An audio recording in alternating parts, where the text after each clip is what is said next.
Good morning, grade 10s. I hope that you found success with your factorizing the grade 10 quadratic expression.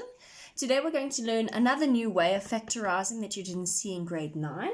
If you could please write today's date. Today is the 6th of the 4th, 2020. And we are going to factorize a sum or difference of two cubes. And that is your date and your heading. So, how is this different to dots?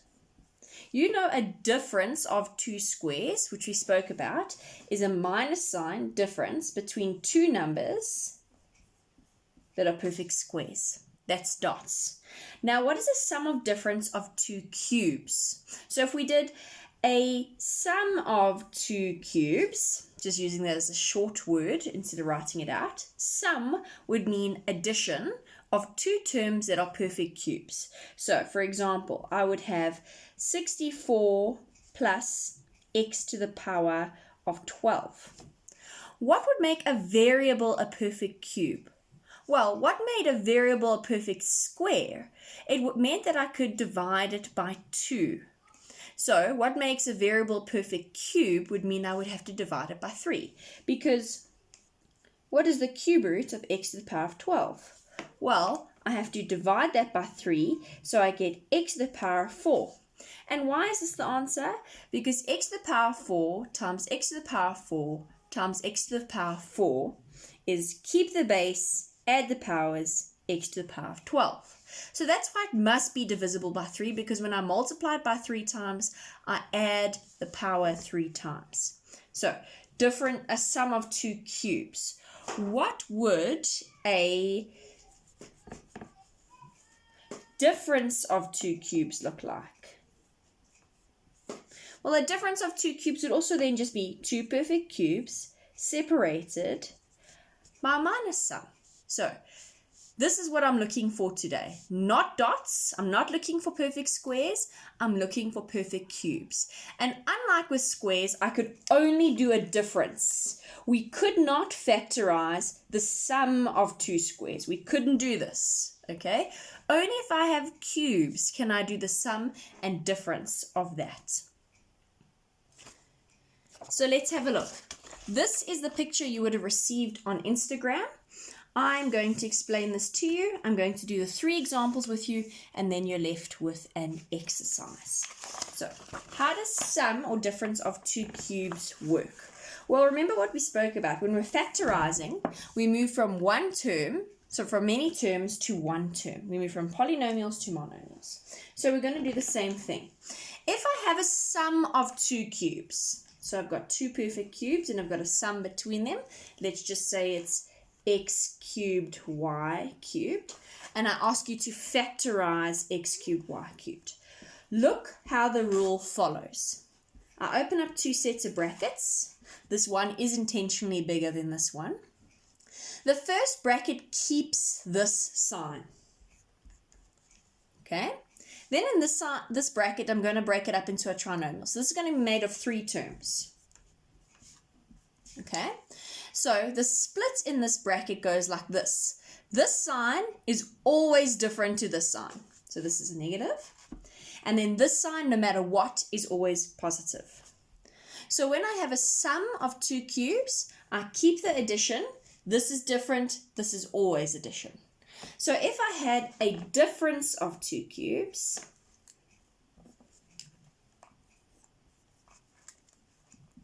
right?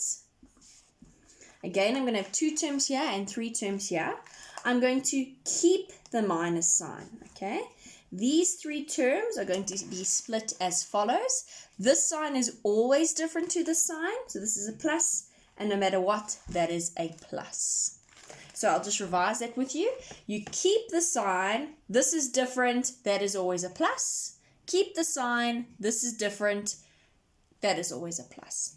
So what filled in on the inside? Well, this is the cube root and the cube root of that. So the cube root of x cubed is simply x, and the cube root of y cubed is y, okay? This is going to be the square root of the first term, so x squared. This is going to be the, sorry, not the square root, but the square rather of this term. This is going to be the square of this term. And this middle term, I'm simply going to multiply these two together. So x and y is x, y. As simple as that. So how does it work with difference of two cubes? Well, no different. I find the cube root of this and the cube root of this. So I end up with x minus y. This is this term squared, so x squared. This is this term squared. And this in the middle is these two multiplied together, x, y. If you had to simplify and you had to distribute this binomial with a trinomial, I can promise you, you would get back to that. So let's do the three examples together. Example 1 says factorize 8 minus 27a cubed. Two terms, there's no HCF between them, and there's a minus sign between them. This is a perfect cube, this is a perfect cube. So I'm going to do difference of two cubes. Open up my brackets. This sign stays the same, this sign changes, this is always a positive. So here we go. What is the cube root of 8? It's 2, and the cube root of 27a cubed is 3a. So what would go here? I'm going to square this term. This is going to be 4. I'm going to square this term to put it over here. This will be 9a squared. And in the middle, I'm simply going to multiply 2 with 3a. And I end up with 6a. When you're multiplying this middle term, please ignore the sign. I'm not saying 2 times negative 3a. It's just 2 times 3a. And I get 6a. We sort out the signs beforehand. So that's example 1. Example 2 says factorize 2a cubed plus 2000 be 6. So 2 is not a perfect cube, but I've got two terms with plus sign between them. So the first thing I would think to do is take out an HCF. And yes, indeed, they have an HCF because 2 goes into both of them. So I take 2 out, and I'm left with a cubed plus 1000 be 6. And these are two perfect cubes. So I'm going to do sum of two cubes. This is going to be a plus, this is going to be different, and this is going to always be a plus. I may run out of space, I'm just enlarging it. Okay, the cube root of a cubed is a, and the cube root of 1000 be 6 is 10b. Divide the 6 by 3, squared. Okay, this term is this term squared, so a squared. This term is going to be 10b squared, which is 100b4. And in the middle, what am I going to do? I'm going to multiply these two things. And I get 10ab squared. I'm just putting it in alphabetical order. If you happen to say to me a times 10b squared, it's still the right order. It's still the right answer, but let's get into the habit of alphabetical order. Quickly, how did I get 100b4? Well, I took 10b squared and I multiplied it by itself. And I said 10 times 10 is 100. And b squared times b squared, keep the base, add the exponents, 100b4. And that is example 2. The last example I'm going to do with you now is example. Okay, grade 10. So we're still doing sum and difference of two cubes, and I really suggest that you take this one really slowly that I'm about to do. So that's why there's a change in the camera a little bit, because I messed up myself and I had to go back and redo this. So please take care with example 3. X plus y cubed minus x cubed. Okay. Right, guys. So what are we going to do? I want to show you that this is definitely a difference of two cubes. So I'm just going to say let x plus y be k. So instead of writing x plus y, I'm going to write k. So if I write k cubed minus x cubed, it's very easy to see that this is indeed a difference of 2 cubes. So we factorize 2 sets of brackets. This stays the same, this is different, and this is always positive.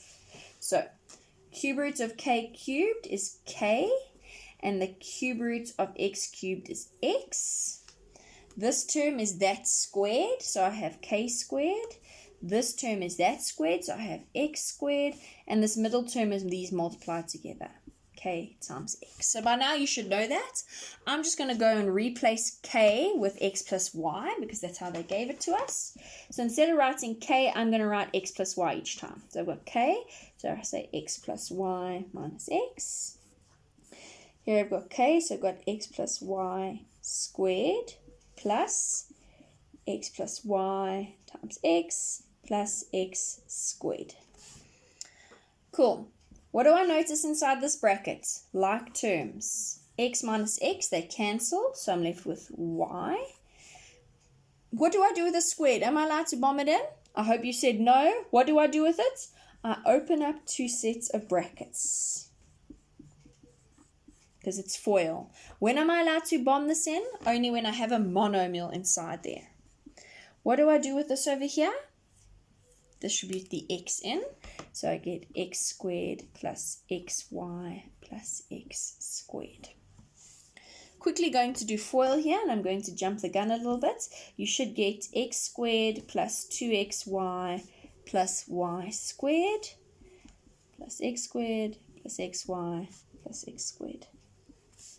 And finally, I can just join like terms inside here. Bringing this y down, I've got x squared plus x squared plus x squared gives me 3x squared. And I've got 2xy plus xy, which is 3xy plus the lonely y squared. So that's quite intense, this question, because you don't have to do the replacement of k. You could have jumped right down to here, but you still would have to open up 2 brackets to do FOIL. You'd still have to distribute in, and this then is your final answer. Okay, grade 10s. So you then have this exercise 4 to do for homework.